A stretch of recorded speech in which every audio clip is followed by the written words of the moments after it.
Hi, welcome everyone. This is Jagdish and I am sharing the market technical view.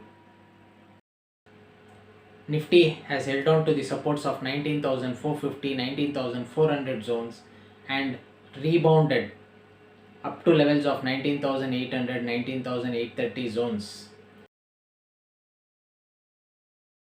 Bank Nifty too has held on to the supports of 43,400 and rebounded to 44,400, 44,500, 500 zones.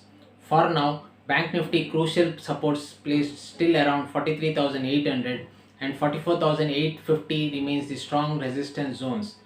Above 44,800, 850, you will see a rebound up to 45,200, 45,100 zones, and Nifty above 19,800, 850 can see levels of 20,000, 19,900 zones for now.